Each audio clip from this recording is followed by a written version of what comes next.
Telugu cinema ఇండస్ట్రీలో super star Mahesh బాబుకి మంచి గుర్తింపు ఉంది. ప్రస్తుతం ఆయన రాజమౌళితో పాన్ వరల్డ్ సినిమా చేస్తున్నారు. ఈ సినిమాతో ఇండియన్ సినిమా ఇండస్ట్రీలోనే కాకుండా ప్రపంచ సినిమా ప్రేక్షకులందరినీ తన వైపు తిప్పుకోవాలనే ప్రయత్నం చేస్తున్నారు మహేష్. నిజానికి మహేష్ బాబు ఇప్పటి వరకు తెలుగు సినిమా ఇండస్ట్రీకి మాత్రమే పరిమితమయ్యారు. ఇండియన్ సినిమా ఇండస్ట్రీలో కూడా మహేష్ బాబు అంటే ఎవరనేది చాలా మందికి తెలియదు.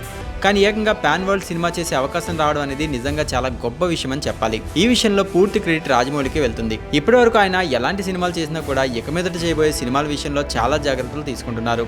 రాజమౌళితో చేస్తున్న ఈ సినిమాతో యావత్ ప్రపంచ ప్రేక్షకులందరినీ తన వైపు తిప్పుకొని ఇప్పటి వరకు ఎవరు నమోదు చేయనటువంటి గొప్ప విజయాన్ని సంపాదించుకోవడమే లక్ష్యంగా పెట్టుకుని బరిలోకి దిగుతున్నారు. మరి ఇలాంటి సందర్భంలో మహేష్ బాబు నుంచి వస్తున్న ఈ సినిమా ఎలాంటి విజయాన్ని సాధిస్తోంది అనే ధోరణిలో కొన్ని అనుమానాలు అయితే వ్యక్తమవుతున్నాయి. మరి ఈ సినిమా తర్వాత మహేష్ బాబు ఎవరితో సినిమా చేయబోతున్నాడు అనేది కూడా ఇప్పుడు చర్చనీయాంశంగా మారింది. ప్రస్తుతం అందుతున్న సమాచారం ప్రకారం రాజమౌళితో చేస్తున్న ఈ cinema Mahesh Babu pan world హీరోగా ఎదిగే నెక్స్ట్ లెవెల్కి వెళ్ళబోతున్నాడు. కాబట్టి ఈ స్టాండర్డ్ని మ్యాచ్ చేయగలిగే కథలను తీయగలిగే దర్శకులతో మాత్రమే తర్వాత సినిమా చేయబోతున్నాడు మహేష్ బాబు. అందులో సందీప్ రెడ్డి వంగ మొదటి స్థానంలో ఉన్నారు. కాబట్టి Sandeep Reddy వంగతో Mahesh Babu next cinema plan చేస్తున్నట్లు తెలుస్తోంది.